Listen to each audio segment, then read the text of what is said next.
Very much, Nicole. Got it. All right. Well, thank you so much for coming. So I'll be sharing results from a very long-term project. I've been working on it about 18 years now with my students, and I'm going to show you how we make timber talk. So how we're able to date historic buildings using tree rings. And I will be sort of breaking the talk up into two parts. The first half will show you how we are actually able to date buildings. And then secondly, I'll show you some of the applications and some of the different buildings we dated.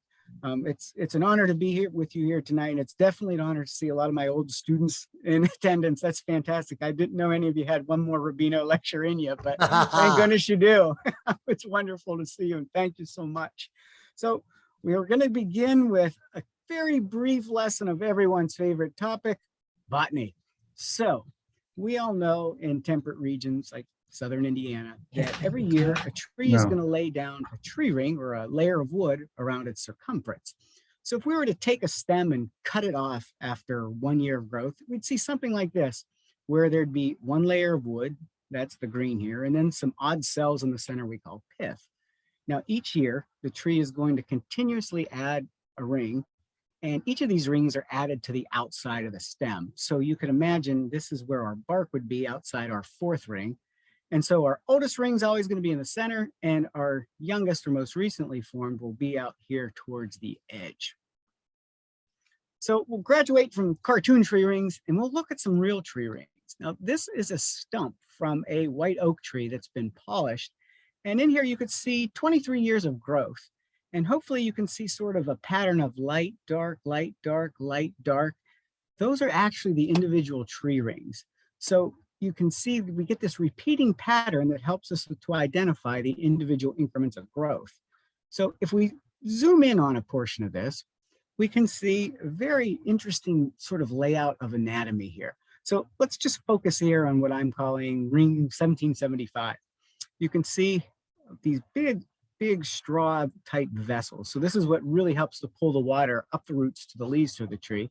And these are formed beginning about April, and sometime to about June, it will make this layer of large cells. We call that the early wood. And later a tree will go into this sort of a hormonal change and kick into making this dark, dense material we call the late wood. So we get this light early wood, dark late wood. So early wood, late wood, early wood, late wood. This allows us to see individual tree rings or individual increments that are formed each year. Now the science that deals with giving accurate calendar dates or when these rings were formed is dendrochronology. So dendron, tree, chronos, time, logos, study. So we're actually able to look at how a tree grows over time by looking at these increments.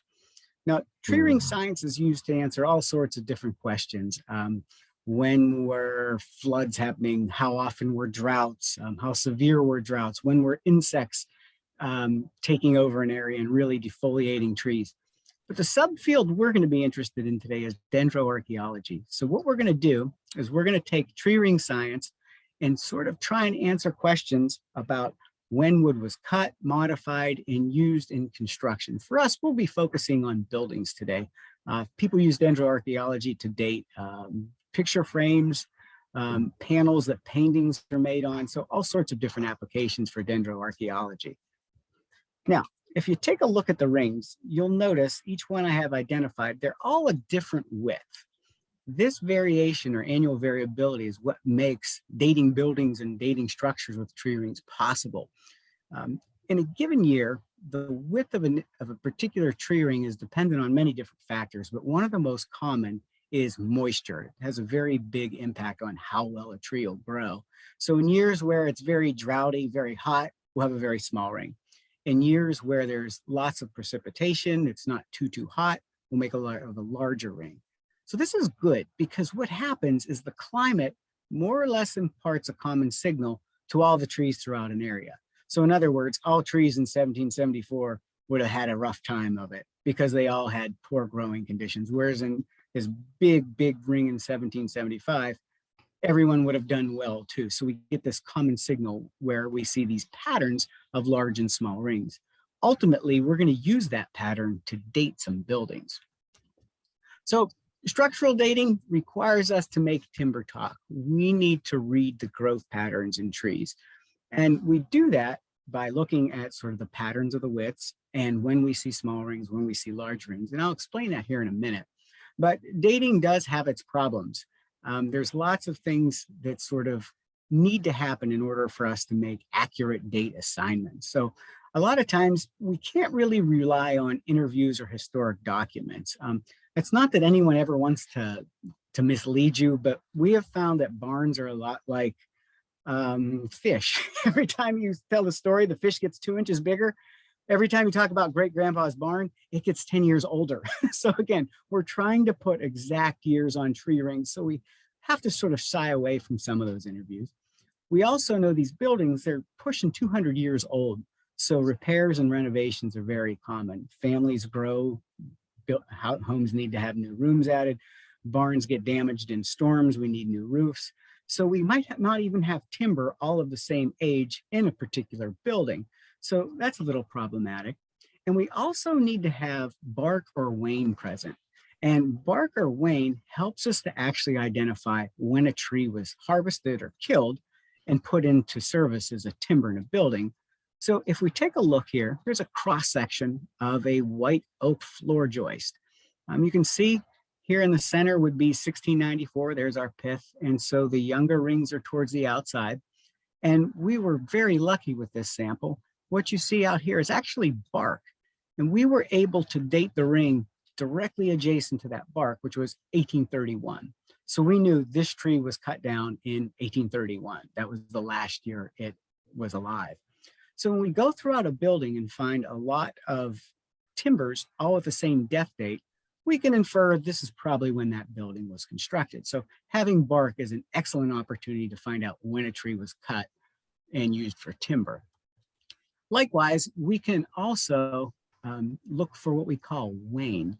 And wane is sort of visible on these two big floor joists. Oh, can I do this? Yeah. All right.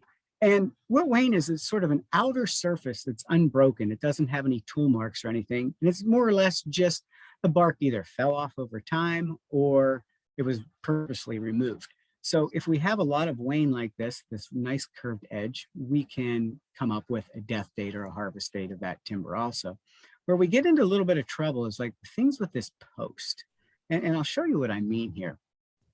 When we take a tree and we turn it into this nice round structure into a square post, we never really know how many rings are sloughed off the outside. So we can't really give an exact date of when this thing was harvested since we don't know how many rings got lost on the barn floor here, but it's still very useful information. So for instance, with this post, we don't have a death date, we don't have bark or wane, but we know that the outermost tree ring formed out here is 1813. So we know that this building is no younger than 1813. So we can still learn a lot about buildings, even if we can't determine when all the trees were killed in that building. So we have lots of interesting buildings to talk about, but I think we really need to sort of get a good idea of how we do the science here. So we'll spend a little bit of time doing that. And just to give you an insight into some of our goals, what we often do is we want to determine when a structure was built. And there's different reasons for that. We'll get into those as we talk about separate buildings. But we also are very interested in creating regional chronologies. And a chronology is simply a series of accurately measured and dated tree rings. And what these chronologies allow us to do is date other buildings, or they offer up some very interesting information. For instance, when we have a lot of trees dated from a particular area, we can look at things like how often were there droughts? How long did a drought event last? We can answer questions about how forests grow. What were the dynamics like? So if we stop to think about it, these timbers that we find in barns and houses are our only way to really study past forest growth and past tree growth, because we've cut down pretty much every old tree. So if we want to understand how did the forest work when original settlers, European settlers came, we have to look to these old buildings. They're our proxy. They give us this data that it's just not available anywhere else. So selecting samples, it's not too hard. If a piece is rotted, falls off a building, or needs to be replaced due to a renovation, we just saw a piece off the end. And as you can see, we don't really have to have that beautiful a piece of wood to date. So this piece dated from 1710, somewhere out into the 1820s. But most of the time, when we sample, we are working in buildings that are active barns or active churches or somebody's house. So we just can't lop off chunks of it. So what we do is we use this instrument here. It's called an archaeological boring bit. So it's more or less a long mad tube. It's a steel tube, and at the business end, we have a bunch of teeth. So we can chuck that into a drill and we can extract a core. And that's what you see this gentleman holding right here. It's about the diameter of a Sharpie. So what we can do is take that and then study the tree rings in that core without causing any damage to the building. Now you can see me up in the loft of a barn here. One thing we always are very sure to do when we sample buildings is sample everywhere, in the basement, in the attics, any roof pieces, any wall pieces, because we want to be sure when we sample, we're not just sampling some renovation or a repair. So we work all throughout a building trying to figure out when all the timbers were cut. That'll give us a much better idea of when a particular building was erected. Once we have our samples, we go through a long, arduous task of sanding. And sanding takes a lot of time. It's about a 10-step process where we begin with very coarse sandpaper on a belt sander, and we go through an 80 grit, 120 grit, and 180 grit, a 220 grit. Then we switch over to a palm sander, and we palm sand with 220, 320, 400, 600 grit sandpaper. And then we polish everything off with polishing films. We end with a grit size of 15 micrometers. So we get a very smooth surface. We're actually able to see every cell that tree made in a particular ring in a particular year. So it really helps in identifying ring boundaries and later in helping with us dating. We then take our samples and we put years on these things. Now this is a little bit weird. So these students right here have freshly sanded samples and they're working under a microscope. And just to give you an idea what they're looking at, here are some cores here. So this top wood is a tulip poplar. You can see it's green. It's a very interesting kind of wood. Then we have a beech, and then below that we have a white oak. These are very common building timbers we find throughout the area. But the problem is we do not know anything about the age of these samples. So what those students were doing in the last slide, they were actually just putting years on rings. Innermost ring becomes year 1, the next is 2, 3, 4, 5, 6, 7, just count them all the way out. So these aren't dates, they're just sequential numbers of years. We consider these things floating. In other words, we have an idea of how the tree grew, but we have no idea what year belongs to each of the individual rings. So they're just floating in time. So how do we give actual dates? In other words, how do we stop them from floating? Well, we use a process called crossfading. And this is more or less pattern matching. And what we do is we take our samples of unknown age and compare them to chronologies, other dated tree rings that have verified dates. And what we can do is look for patterns and see if we can match the patterns of growth in our undated samples and our dated samples. So this is fundamental to the whole process. And I'll give you a very simple sort of explanation of how this works. So we can take cores from living trees, and dating them is pretty straightforward. If we know the year we cored the tree, we know the outermost ring is that year. So for us, it'd be 2020. You just count backwards and each ring is 1 year older. So 2019, 18, 17, until you get to the center of the pith. So what we're saying for this tree is it started in 1821 and it continued on until 2020. Now, the interesting thing is, once we get enough trees sampled from an area, we can create sort of a data bank of how trees grow over time. We can start to see unique patterns, and we can use that for crossfading. So if we're lucky enough to get a big old beam like this, then you can see it's got a wonderful tree nail and this tenon holding it into its mortise. We don't know anything about it. We don't know when it was cut down, when the tree started growing, how old it is, but we do know how it grew over time. We can see its growth pattern. So what we're trying to do here is take this floating chronology and age it. So what we can actually do is look for things we call signatures. So if you take a look, this is a very good signature for dating. So we have medium, medium, small, super tiny, gigantic, super tiny, tiny, normal. If we can find similar patterns in dated and undated, we can sort of start to apply dates so that we can actually figure out the age of these undated pieces of timber. And what's great is we can continue to look for these different signals and go further and further back in time. Because again, once we're done, we normally have timbers with tree rings that are older than any of the living trees we can find in an area. So this allows us to really see back into the past how trees grow. Now, this is a little bit of a well, it's a very contrived example. We need a lot more rings than just 20 to make a positive match. Normally, we need 50 to 100 rings at a minimum so that we can be sure we're applying accurate dates to each of our individual timbers. So as we create our chronology, we do our visual comparison with it, looking at the widths of the rings, but then we also do something with actual ring measurements. We use computer assisted dating. We call it tree harmony. All right. So what we actually do is we set each of our samples on this crazy device here, and I can turn this knob and it is going to slowly move my sample under my microscope. And I have a crosshair in there. So what happens when I see the beginning of a ring, I push a button. As I turn my crank and move the wood, I push the button again at the end of the ring. And what I'm able to do is create a series of measured tree rings. And the interesting thing is we're able to measure these tree rings to 1,000th of a millimeter. So we're actually measuring at a micrometer scale. I think that's like 4/10,000ths of an inch. And then we take those measurements and then we use those in some statistical analysis. We do some correlation analysis, trying to figure out, does the pattern we saw with our matching and graphing match what the computer is telling us when it does the statistics? If we get a match, we're pretty certain we have a good date for an individual timber. So a lot of time spent sanding, measuring, and trying to graph and see the patterns so we are cross-dating accurately.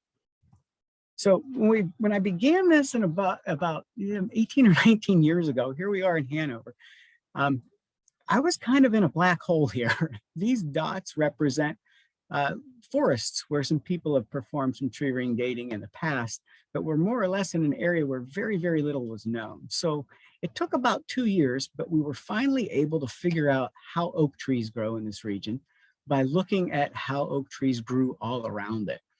So basically what we've had to do is build up our own database of how trees grew in the region over the last few centuries.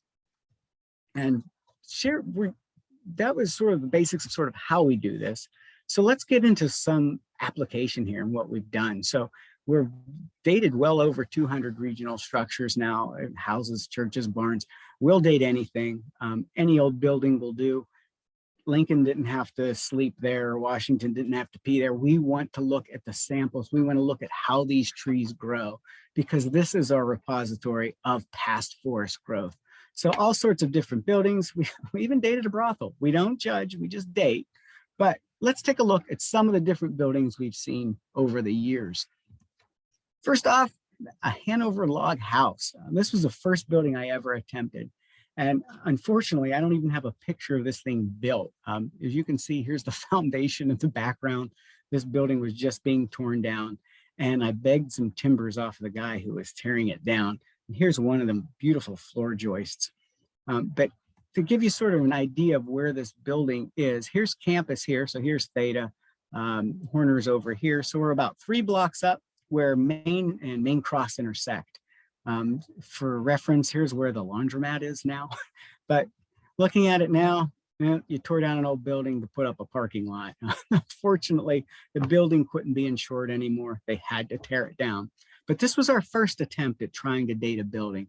And we were able to get some great joists, some posts, and some floorboards out of this building.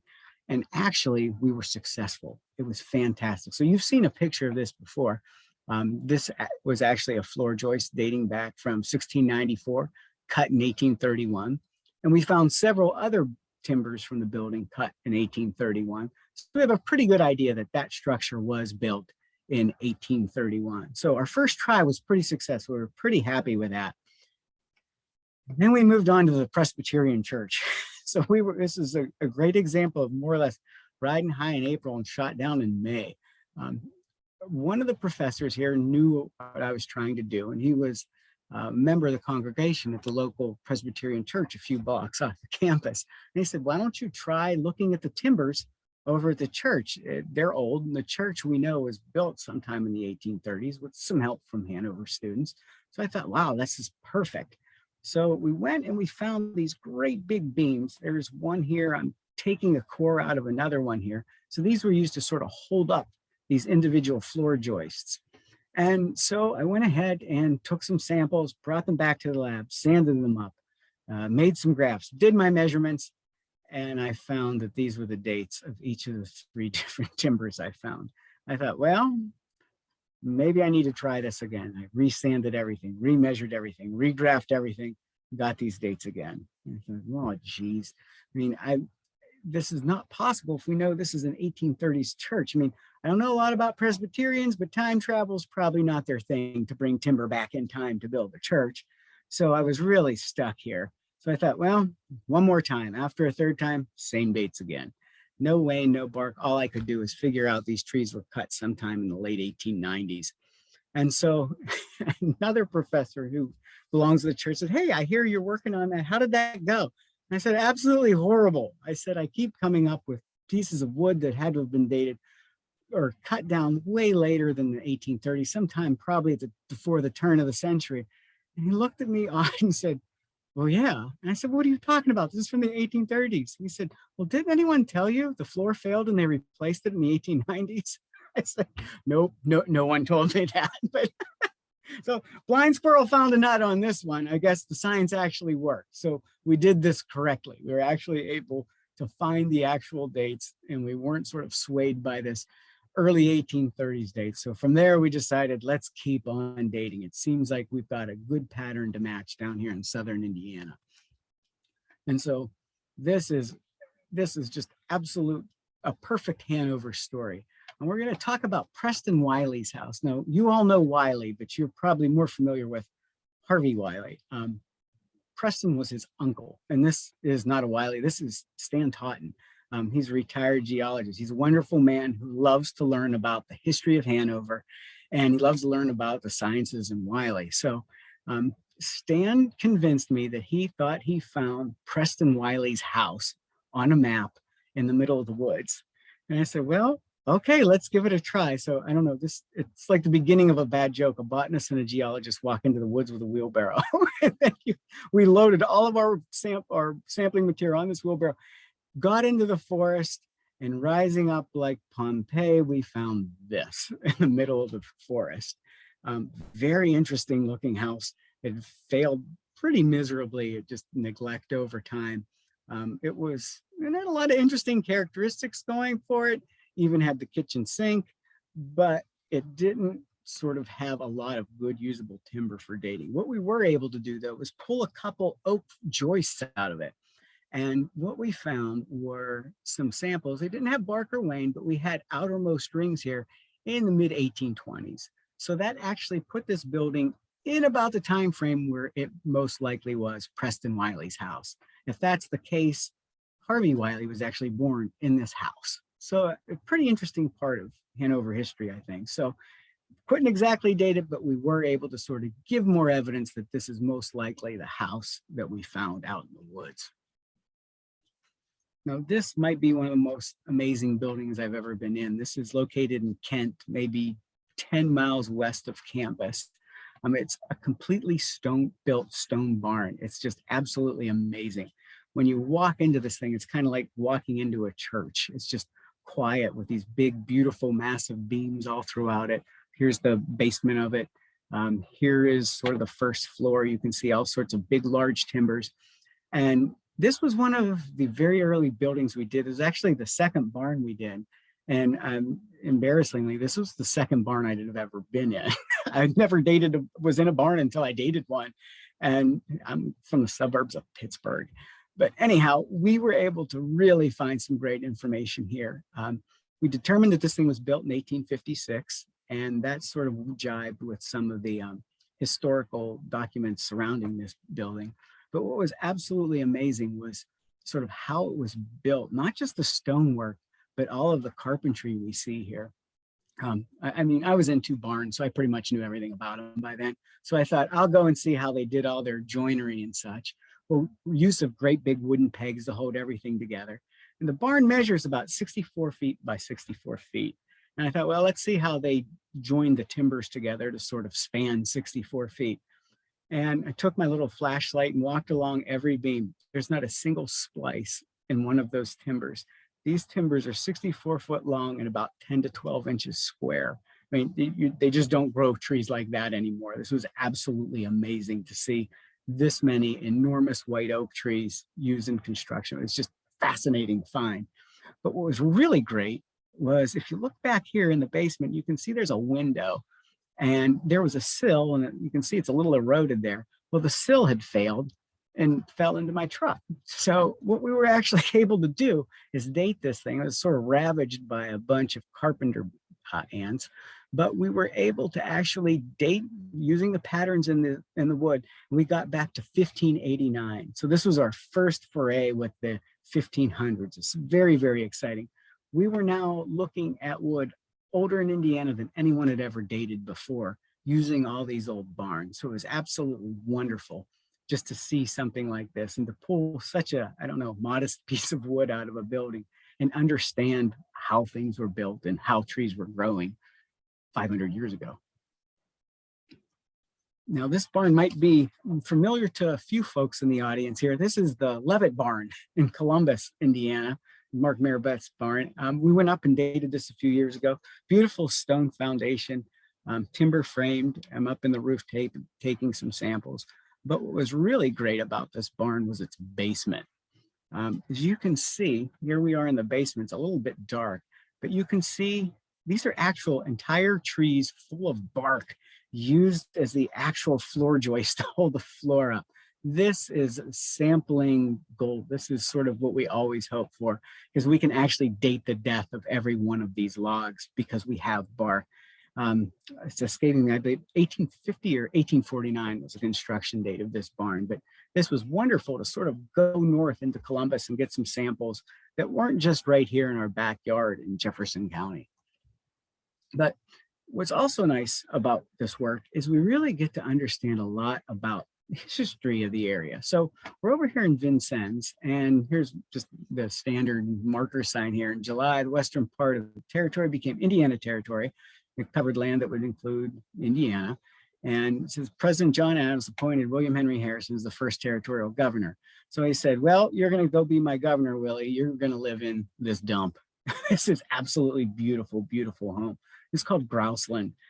It was almost demolished a few times, but it is now preserved. It is a wonderful, wonderful museum. The idea was this was built between about 1801 and 1803. And the folks who were sort of running it from the state wanted to get a better idea of, was that truly a good date for this building? So we were very lucky in the basement of this building. We're actually in what's called the warming kitchen. And you can see these big timbers here. Those are actually the floor joists. So there was a separate kitchen where the meals were cooked, brought down to the warming kitchen, then the servants would bring the food up to the guests in the dining room. Well, we were able to find several timbers down here that actually had some bark on them. We were able to figure out that these timbers were actually cut in 1802. So that fits very well in line with what historical documents are telling us about when this was built. Here's this gentleman is Link Ludington. He's from Indiana State Nature Preserve or Historic Society. He also a Hanover grad, so lots of Hanover all over the place here. And while we were in Vincennes, we also worked on the Territorial Capital. So this isn't the original location for the Territorial Capital. So this served as the capital until 1815, until Indiana became a state. And then the capital was over in Corydon. But this was thought to be the Territorial Capital. Weren't 100% sure. So folks asked, can we find some wood in this that will help us get a good idea that this possibly could be the original Territorial Capital? Well, during some renovation, there was some work that had to be done around the chimney here. Water had seeped in and caused some damage, so they had to cut some timbers out. And amazingly, we got this wonderful tulip poplar sample. This thing is actually 230 years old from the bark edge to the inside here. It's about 8 inches long. So just very, very compact growth. Luckily, we did have some bark on the outer edge. We could tell when this was cut, and it was 1803. The original Territorial Capital we knew was built in 1804. So that really helped to identify, yes, this is most likely the Territorial Capital. We can't prove it, but the wood helps us say, yeah, we're on the right track with identifying this building. Oftentimes, we also date buildings to sort of help museums out so that they can do some better interpretation and sort of understand what they're presenting to the public and put it in a correct time frame. So this is a very, very fascinating building. It's called a dog trot, and we found it. It was originally located in Poseyville. It is now part of the museum system at University of Southern Indiana. So they are sort of the caretakers of this building. But this is a very odd shape. It's called a dog trot because we have a pen on the left, pen on the right. And these are just the rooms. But in the middle, we have this long breezeway, and that's the dog trot. That's where breezes could go through. We find these buildings mostly in the southeastern United States, but we were able to find this one. And it's kind of interesting. This sign down here says that this thing was built in 1775. I don't think anyone believed that except the guy who made the sign. I mean, that's way early given settlement patterns in the region. So they asked us, could we get a real date on this and make sure we can interpret the building correctly? It was 1852, made out of tulip poplar. So it was quite a bit later, but I don't think that diminishes from the quality. I mean, this is a piece of original settler fabric from the area. So even though it's not as old as folks were hoping, I think it's important just to see we still have these existing timepieces from the past. So very interesting building. We also sort of did some sleuthing work here in Maysville, Kentucky. Maysville is a very old area south of Cincinnati in Kentucky. And there was this brick building in a park area there. And there's great contention over what it is. A lot of the folks in the area insist it's a smokehouse. A lot of other folks insist it was a fortification to fight off Native Americans. You can see there's some slits here. They said this is where you would stick your rifle out of that hole so you could shoot anyone attacking. But it seems a little odd in 1795, you'd have time to make bricks and build a 2-story brick building if you're under siege that often. So we thought, let's get to the bottom of this. So we went in to sample, and we're on the 2nd floor right now. Here's some of those slits in the bricks you see. And these are actually the floor joists, or I'm sorry, the ceiling joists. And they look a little odd because of this weird sort of growth on there. We thought it was mold or something. It was kind of weird. So we started to core them. And the coring process, our bit gets pretty hot as we're penetrating into the wood and sawing through it. And what we've quickly found out is all this odd colored stuff, that's rancid fat. As we started to core into this thing, we made it smell like bacon for about an hour and a half in here. So I am fairly convinced this is in fact a smokehouse. And we determined it was actually built in 1816. So way past the threat, based on trees, this area would be under siege. So definitely a smokehouse. These would be slits to sort of let the smoke out to get air circulation through the area. But pretty interesting building nonetheless. Again, it doesn't have to be super old to still hold a lot of historical meaning. Okay, now this is amazing structure. This is a hay press barn, and I'm thinking you might not have ever heard of a hay press barn. Unfortunately, our pictures here are covering, oh, there we are. This building actually is in southeastern Indiana in Switzerland County, and this was salvaged barn. It was falling in. A person actually saw what was happening to this barn, dismantled it, brought it to his property, and built it.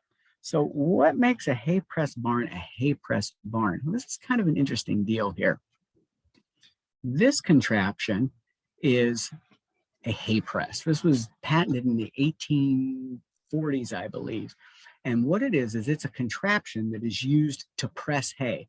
Hay is pretty hard to sort of ship because it's just so bulky. So there were all sorts of different types of presses to try and compress hay so that you can actually ship it more easily.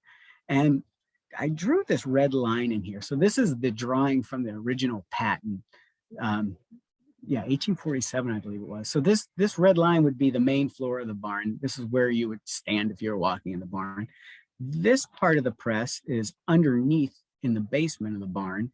And then this part of the structure, it's 2 stories, is found inside the barn itself. So to get an idea of sort of how this works, here's some pictures. This is kind of interesting. The barn would actually be built around the press. So the press was the important part. The barn was more or less to hold the press. So you can see this is a door. It's open. This can be opened and closed. And here's sort of a door that can be opened or closed. So what happens is you would close this up and you would fork hay into this opening. Once that door is shut, you would fork it in, fork it in. As you're doing that, in the basement, there's a horse who is attached to this big round pulley. As the horse walks around and around, it pulls on a rope that actually lifts this giant chunk of oak 2 stories into the air. When that hits a particular height, a trip is tripped and this big chunk of oaks comes throttling down right into this basket here. And what we actually get is smashed hay. This is repeated over and over and over again until eventually you make a bale of hay. It's 2 foot by 3 foot by 4 foot. So more or less a common bale size, but it weighs 450 pounds instead of your normal 60-pound hay bale. And as it turned out, this was very, very lucrative. There are actually hay barons in the area. This is a very sort of important part of Mid-Ohio Valley history. We've only found 18 of these barns. We think there's a 19th, but the guy just won't let us in to check out the barn.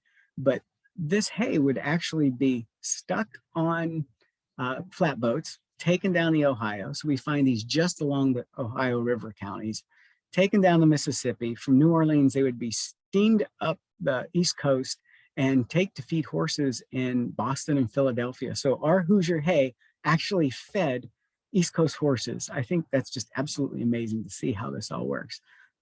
Once the railroad came in and the hay market just crashed, all these barns sort of, no one was buying hay the way they were.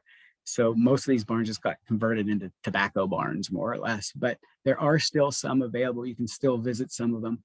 If you go to O'Bannon State Park, you can actually see one in action. They every so often they'll have, I believe they use oxen to turn the sweep here and to smash the hay, and they show you how the hay press barn worked. But what's so amazing is like the torque and the pounding and the pressure that occurred in these barns. Oh man, I'm locked up here. Okay.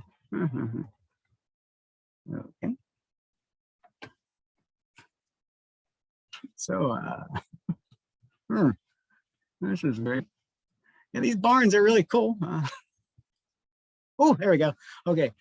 What we see when these barns are built, we see huge, huge, huge beams. So these beams holding the press up, they might be 16 inches in one dimension, just very, very strong built barns built to take all the pressure of this smashing and smashing of the hay. Now, this is an interesting hay press barn. I'm not sure if it's a fixer upper or a knocker downer, but this is in Braytown, Indiana, very, very rural Switzerland County, just east of Jefferson County. So of course we're right here in Jefferson County, but this barn is amazing. So you can see these large logs were actually the floor joist. This floor would have held all these bales of hay, all the loose hay, horses and wagons. So these floors had to be very much overbuilt. And you can see I'm actually straddling one right here. This joist had failed, so we went ahead and chainsawed out a chunk of it. And we ended up with this beautiful piece of wood. This is a perfect example of wane. You can see that outer surface with an unbroken ring, no bark. We were able to determine that this tree was actually cut in 1863, as were just about every other timber in that barn. So we knew we had an 1863 build date on this barn. But the amazing thing is this tree is actually 400 years old. The pith here dates to 1436. So this is the oldest sample we've ever pulled out of any building. And as far as I can tell, I think this is the oldest verified white elm in North America. It's just an amazing piece of wood and just how slowly it grew. I don't really have a scale bar here, but from the center to the edge is only about 10 inches. So it took 400 years to get to about a 20-inch tree. So absolutely amazing to see tree growth like that. Again, without these barns and these old buildings, we just don't know how our forests used to grow. Sticking here in Jefferson County here, we're taking a look at the Judge Jeremiah Sullivan House. So this is run as a museum by Historic Madison Incorporated. It's downtown. And you can see there's a little bit going on on the east side of the building here. In 2008, remnants of a hurricane came up the Ohio Valley, and it was pretty devastating here in southern Indiana. Campus just got blasted. We didn't have electric, we didn't have water, had to send the students home. And these huge sustained 70-mile-an-hour gusts just aren't what our trees are used to. And the Sullivan House got into a fight with a big tree. This oak sort of took out the entire upper part of this building. And this is sort of the crown jewel of historic Madison, Inc. And it was just pretty sad and devastating to see so much damage to such an interesting and just a beautiful building inside and out. So you can see looking out, they had a little school going on here. I think there was, looks like some desks. Hopefully they were studying botany. But you can see a lot of timbers got knocked out of the roof. So we thought, well, this is a perfect time to really get a good date on the Sullivan House. And what we were able to determine is this was actually built in 1822, a little bit later than what the original folks thought it was from 1818 or 1820. But what was even more interesting is what we found when we took a look at a lot of these timbers. Ooh. So here we can see this is a huge plank. It's about 18 inches wide, about an inch thick. Here we have more or less a 2x4. But the amazing thing is these are white pine. That actually isn't possible in southeastern Indiana. White pine was never native in the area. The few trees that folks identified potentially historically in the 1800s as white pines, there were very few. So there would have never really been a timber trade or enough of these trees to support logging for white pine. So we thought, what in the world is going on? How did we get all this white pine in the Sullivan House up in the roof? So we started to take a look, and we looked, where is white pine found? Well, here's sort of a distribution map of where white pine originally would have been found before people start moving it all over. You can see there's none down here in southern Indiana. There's a few stands here in central Indiana, and we find it mostly up to the northeast and the north here. So what was happening? Well, we figured it had to get here somehow. Where did it come from? So we used tree rings in a totally different way. And this is interesting because we actually got sort of glimpses into economics, I'd say timber economics, and we performed dendroprovenancing. And dendroprovenancing is just trying to find the provenance of wood. Where did it come from? And to do that, we looked at the tree ring growth patterns in all of the timbers from the Sullivan House, and then we compared it to all the reported white pine growth chronologies we found throughout North America. There's a fascinating website called the International Tree Ring Data Bank. So when you date something, you go ahead and send your tree ring data there, and then all the other tree ring scientists can go ahead and share your data. Well, what we found is we were able to actually match very, very well our white pine growth signature to northwestern Pennsylvania trees. We thought, what in the world? How did that get there? Well, we started to do a little bit of historic digging. And you can see of the softwoods, the absence of white pine was the greatest want. So this gentleman's talking about in southern Indiana, northern Kentucky, sort of in the Louisville regions. Fortunately, it was possible to bring pine from western New York, floated down the Allegheny to Pittsburgh, and distributed brought directly to the western industrial centers. So we might have actually stumbled onto something. The more we dug, we found additional advertisements and stories about how wood was actually being shipped out of Pennsylvania and New York. You can see here, Special Dispatch, Chicago Tribune from Pittsburgh, PA. So lumbermen have been running portions of rafts. These are just tons and tons of logs lashed together to the mouth of the Clarion. So here's the Clarion. They take them down, get them to the Allegheny. Once they hit the Allegheny, come down, meet up with Monongahela, I'm from Pittsburgh. I know this stuff, you know, rivers. And it came down the Ohio and it's bringing 25 million board feet of lumber to the Pittsburgh market. I just find this astounding. All these trees everywhere, and we're bringing wood in from hundreds of miles away from northwestern Pennsylvania. We found this wasn't a fluke. We're now working on about 16 different buildings that we have found are all have pine in them. And we're finding they're almost all are coming out of this region of Pennsylvania or adjacent New York. And then as we move into the later decades of the 1800s, once all of this timber had been removed, we're finding it comes out of the upper Midwest, out of Michigan and Wisconsin. So we're sort of seeing how lumber was moved around. Again, using tree rings to figure out how did this wood, how did this whole economy of timber actually work in the area. Now this is a very, very interesting building. We'll end with this one. This is the Merchant Huxford House. And Merchant Huxford was a very prominent citizen of Fort Wayne. And he built his house. And according to urban legend in Fort Wayne, when Huxford built his house, he actually built it with the fort that was standing in Fort Wayne. And we thought, well, that seems a little bit of a stretch. I think tree rings can help us understand what's going on here. So we went to take some samples of this building, and what we were very lucky, the place was under complete renovation. So all the plaster, all the lath was torn down, and we just went in, drills blazing. We were able to take samples from all sorts of different timbers all throughout the house, from the basement all the way up into the attic. And what we found was that most of the timbers were dating from 1851 to 1853. That's when they were cut. So that made perfect sense. The idea in the town was that, in the area, was that Huxford built his house sometime in the mid 1850s. So that was good. But what about the whole idea of this fort thing? We thought, you know, it seems a little sketchy. But lo and behold, we found some large timbers in the second floor. These were removed from the roof. Some work had to be done, I believe some HVAC problems. So they tore these big timbers out and just threw them in a pile to be discarded up in the second story of this building. And we thought, if they're going to discard them, well, heck, we're going to go ahead and take some samples out of them. It can't hurt. So here's one of these timbers, Hux 89D. So it was kind of weird. This timber wasn't prepared like the rest of the timbers in the building. It wasn't a whole tree. It was a quartered tree. The markings on it were a little bit different. Something was a little bit odd with it. So what we decided to do is try and get some dates on it. What we found out was that our innermost ring was 1704, and our outermost ring, which was a death date, we did have Wayne there, was 1815. Now, what in the world could possibly be going on with an 1815 piece of wood in a house that was built in the 1850s?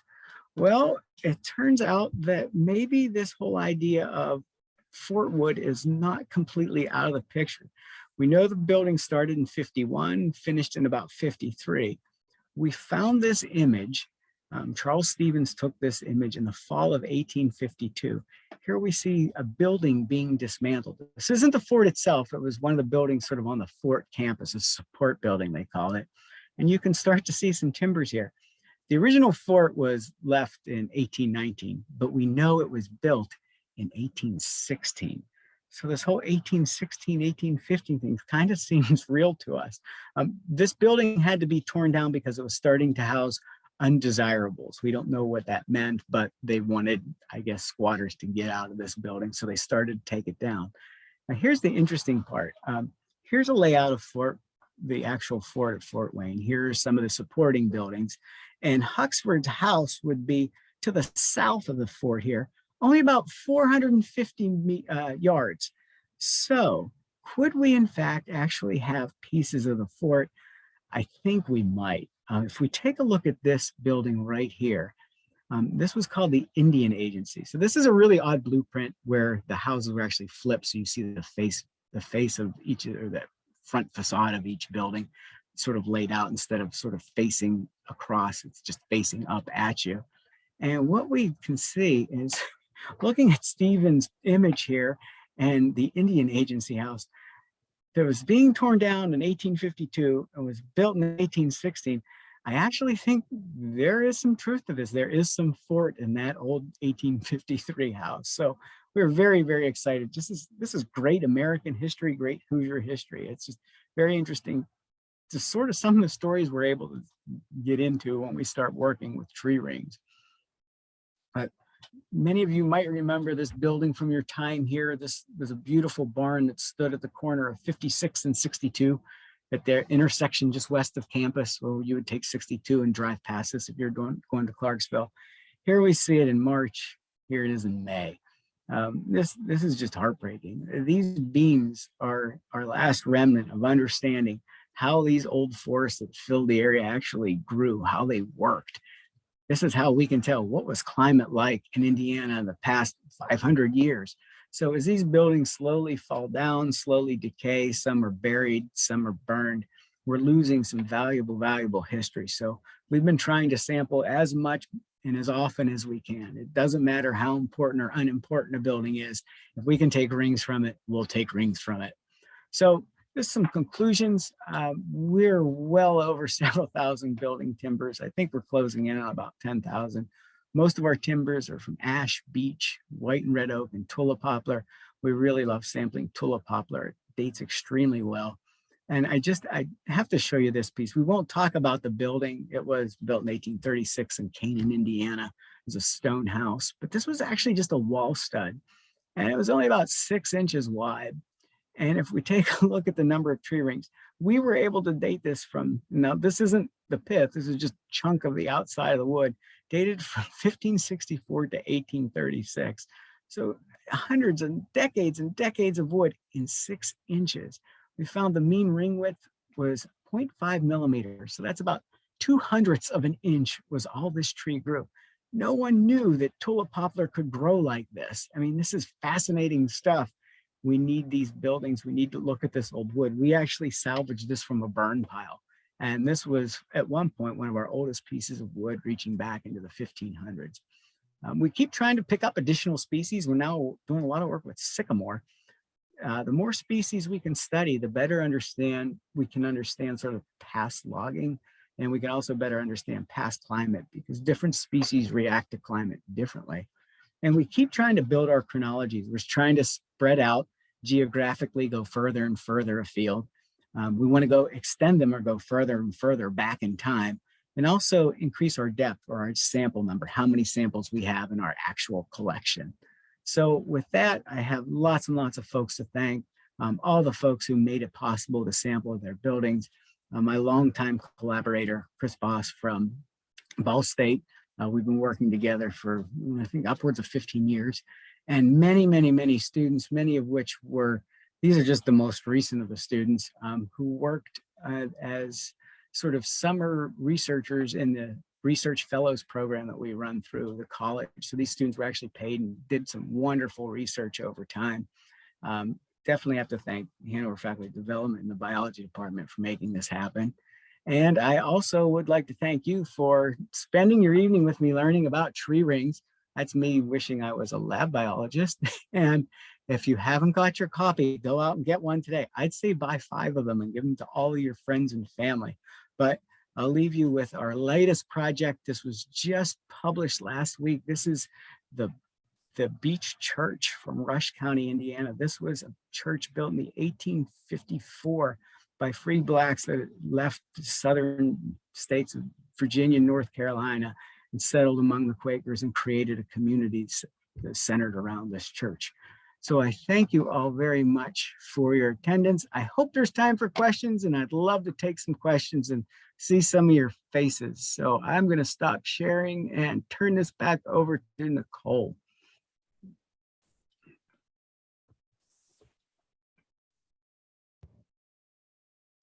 There we go. Feel free to unmute if you have questions, or if you're shy, you can always put them in the chat box and I can read them off as well. Sure.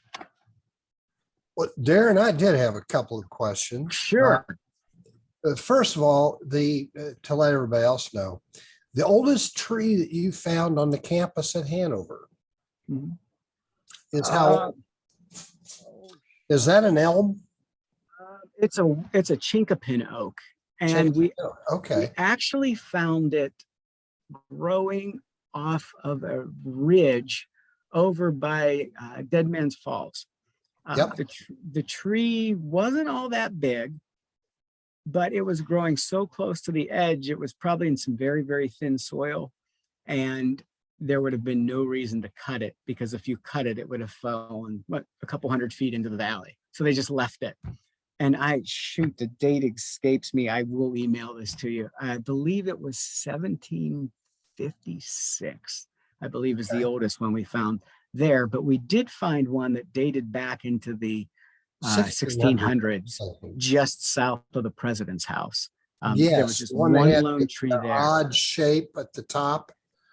It comes straight up and splits in a perfect Y. Yes. So that was 1679, I believe, was that one. So that's sort of on that part of campus. And I think the only reason that's there is because who would have wanted to have dealt with that tree with these two big odd stems shooting out of the top of it. Well, second question I had, I know that having been from Terre Haute, that if you're familiar with the area just south of town, it's called Fowler Park.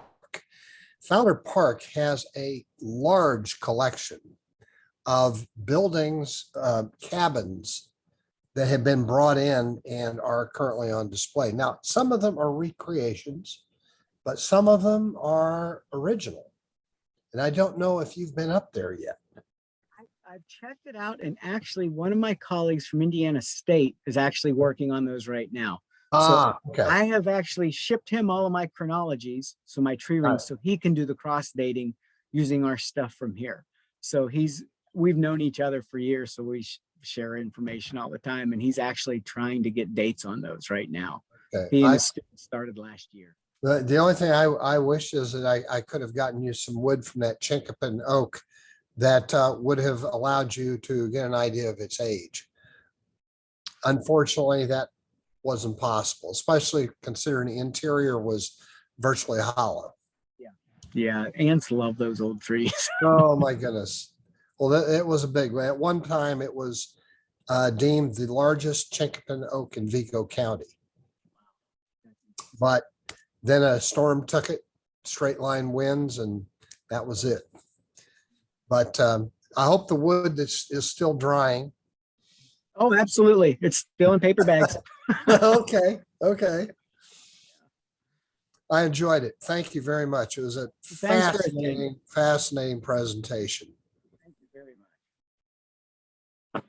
We had a question. Hi, Dr. Rubino, Bridget Hey, Welsh. Bridget. It's so nice to see you. Yes, you too. It was awesome to hear you lecture. This is my partner, Elizabeth. She actually studied environmental studies. She knows way more than me, but she has questions. Not necessarily about trees, but I was curious. So you mentioned that so different sizes of rings mean different like temperatures, right, and droughts and things. And I was curious. You also mentioned a like website where people from all over the U.S. maybe put their chronologies. So you all can like share information. Worldwide. Yes. Okay, that's cool. Mhm. So I was curious if there's something about like that for like climate and like comparing like climate change temperatures and different droughts and weather patterns and like how those have changed in the past versus now.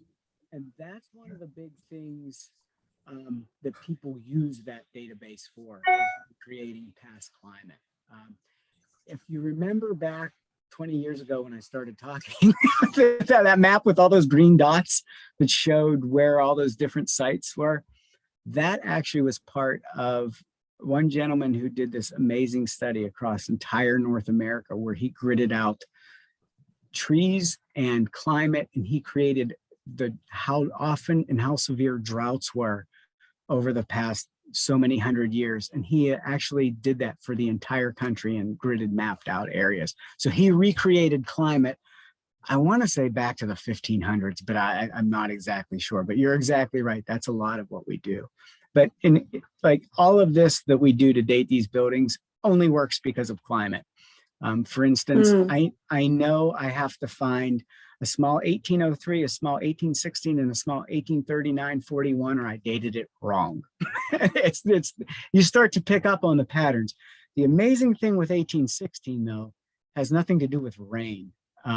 And it's hard to believe, but here in Indiana, for absolute certainty, we can actually see the effects of Tambora. So when a volcano in 1815 blew its top in Southeast Asia, completely filled the sky with crud. It's a scientific term.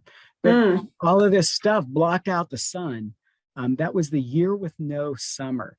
So Indiana had frosts every month in 1816. Maine had snow every month throughout 1816. So we always get this super, super contracted tree ring in 1816. So if I don't find it, I'm wrong. My dates are off. So that's a great one. And another sort of amazing, it's absolutely fascinating, is 1774. It doesn't seem like it'd be that important, but we know, and at least here in Indiana, it's always a very small ring, or tulip poplar won't even grow a ring that year because it was so stressed out. And we for a long time thought it was just a huge, nasty drought. But we were finding this 1774 ring all the way from New England. And this winter, we found it in Chicago, also that far west. And some folks have found it all the way down through Tennessee. Looking back through historic works, we actually can credit Thomas Jefferson for this. He lost his entire orchard, apple orchard, because in 1774, a frost hit May 8th, once all the trees were fully budded. Horrible heavy frost, terrible snowstorm, entire Eastern North America got whacked. So it's kind of cool to see in 1774. I don't know if I can share here again. I can actually show this to you. Let me see. I thought somebody might be interested in this, so I thought it'd be worth showing. Great. We have, oh, right here. You can see this, right? I hope. This is an ash tree, and you can see how odd this all is. That's because the cells froze and exploded. It actually blew up the cells. So we get all this odd growth here. Here's a tulip poplar where it created a completely white ring in 1774. It's just the trees were so heavily damaged. If you lived to tell about it, you showed some very odd scarring. We now know some really great science has been done on this, that in about 1776, all sorts of trees started to grow. And we think that that's all attributed to this horrible frost event that pretty much took everything out in 1774. So hopefully you were able to survive that. Ugh. So that white area that you saw in that top photo, that was so very different, what is actually present? Ruptured cells. That's what that, okay. Yeah, it just popped the cells, yeah. And it wouldn't have been such a big deal if it wasn't earlier, but the sap was running, everything was full of water and just shattered them. It was because a frost in say January, of course, doesn't do the damage this did, but it's kind of amazing how widespread this was. And if you look at Jefferson's diary, you can see he talks about how much snow fell, complete failure of crop, like everything was lost. So we sort of base everything off of these marker years or these signatures to really help us understand what happened in the past. So Darrin, when you are comparing the rings of trees, the first thing you do is compare apples to apples. In other words, you have like a chinkapin oak compared to other chinkapin oaks, because they're going to vary from the poplars and the elms and the maples. Absolutely. And it's kind of interesting. And what we're starting to realize is that different species interpret the weather differently. Exactly. So for instance, a very wet June will mean everything to an oak tree. It will just pack on the growth. Whereas a beech could more or less not even care how much rain you get in June. So, and what's kind of amazing is we often find oak in the bottom of a house, and then the top is tulip poplar. Probably has something to do with how light or how dense it is to move the wood up. And I can date all those oaks against each other. I can date all those tulips against each other. The oak and the tulip poplar will not match well at all. But if I move 4 counties over where I have a good tulip poplar chronology, dates perfectly. So trees that grew next to each other won't match, but if you're the same species 70 miles away, you'll match perfectly. That caused a lot of problems. It took about 7 years before we could actually date Tulip poplar reliably. And now it's like ringing a bell. It goes so smoothly now that we finally cracked it. Ash was another tough nut to break. It took years to finally learn the signal and get the pattern repeatable there. Wow. Amazing. It's been very, very interesting. I mean, I never meant to get into this, but I really enjoyed working on this. It's fishing for me now. I just love to do it. So.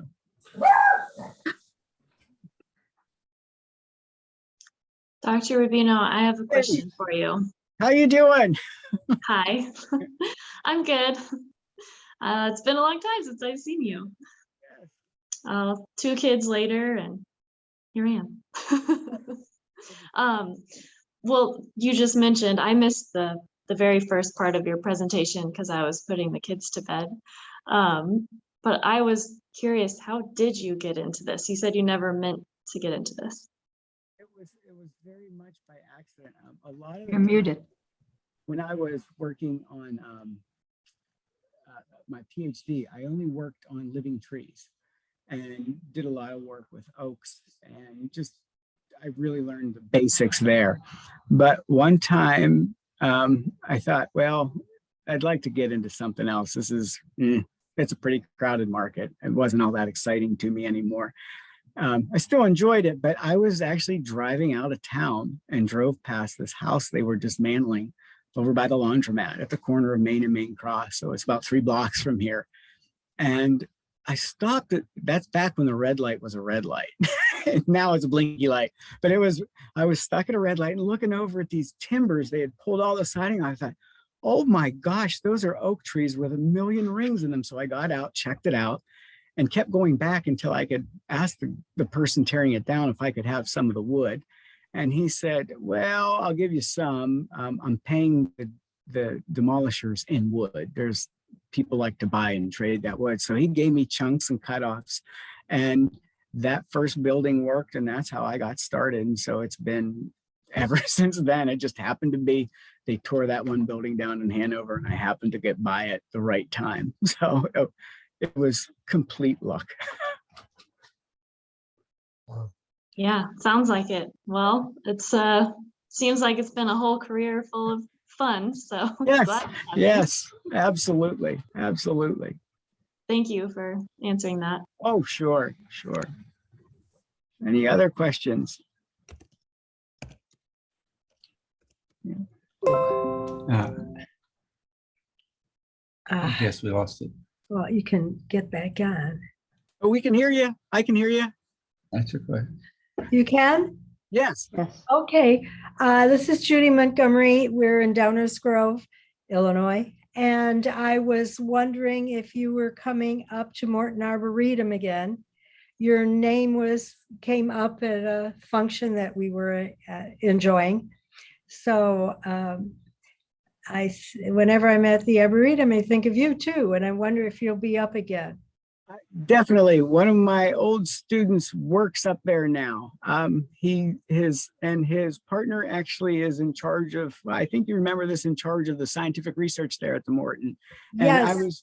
I was just up there right before Thanksgiving, and he and I sort of got the band back together, and we did some sampling, figuring out if an old building at Crabtree Preserve was the original building of the founding father of the Lake County. It wasn't. But yeah, it was great to be back up there and see that area. It's beautiful. That Arboretum is amazing. Well, we'd like to do dinner sometime if you come. Absolutely. Yeah. If I'm back, yes. Okay. Very good. Just Yeah, good to see you again. thank you. I had another question, but I didn't want to take a question away from someone else. They had a burning question. We do this. Okay, great. I lost my train of thought now. You're asking about Environmental impact. Mhm. We were It'll talking come back to about me in a trying to second. date. We have a big tree ring in our Oh, that's garage, adorable. actually. So we live in St. Louis, Missouri, and the tree that was at the center of our block, we're in like a midtown area with 2-story homes, and the tree on our block was used as a marker, as a cross section before paved roads, and it was huge, and it was tearing up the water pipes on the street. So the water company came out and really sadly tore it down. People used to plant flowers around it and its roots. I mean, the thing was enormous. I mean, the sidewalk had a cut in because Yeah, they it built was it like the around the sidewalk. Yeah, it was gone where the tree was. And so they cut it down a couple of years ago before the pandemic. And we got a section of it. The thing is so heavy, but I think it's half. It's or only a half of quarter even. the tree. Yeah. Yeah. But But we were like, it's- we should pull that out and try to date That's it. probably like 50 pounds. Absolutely. Get yourself a palm sander. I did remember my question, which was how, if you just have like slivers of wood, how do you tell which type of wood it is? You were saying like, the different types, the rings look different. What we actually will do is we'll take the wood and we use double-edged razor blades. The old razor blades used to have to sort of screw down into a razor because those are the sharpest commercial things you can get. And we actually will take the wood and use that blade to make sections of wood so thin you can shine light through it. And what you can actually do is use the anatomy, how the cells are put together, how big they are, their distributions, and you can actually do that to identify what type of wood you're looking at. So that was like when we found that white pine, I could tell it wasn't an angiosperm or a flowering plant. It was something weird, and that totally threw us. We had no idea we'd ever find pine. And the interesting thing was we found out that pine was cut in 1819. So that was original to that building, which was built in 1822. And so it was actually brought in and used then. And just by digging, we found that going back to Jeffersonville in the late 1700s, there was a person advertising pine shingles fresh from Pennsylvania, a penny a piece. So there was a huge demand for bringing that pine wood into the area. So it was very fascinating. And a lot of it was boats too. There would be coal and timber brought down on boats. And of course you couldn't get back up river. So there would be advertisements as to when these ships or these boats would land, and they'd sell everything, then auction off the boat. And we found a barn actually built out of a boat. It's a flat boat. And so, but that was all identifying using anatomical characteristics. It's long and laborious, but it's very, very informative as to what's going on with the structure. Looks like we're running a little short on time. We probably have Thank time you. for maybe one more question if there is one. Hey, Dennis. All right. If not, it's been wonderful to see you all today. I appreciate you all attending. This is recorded, so I'm going to send a link to it in the thank you email that we'll send out soon. So it was wonderful to see All right. everybody tonight. Thank Thank you Darrin, all for coming. for coming. Absolutely. Yeah. I can Thank tell you about you. more buildings if you want. What do you Good say? Part to see two you, next Mary week. Judy. Have a Take good care, night. everyone. Thank Bye, you. everyone. Good to see you. Bye. Bye. Bye.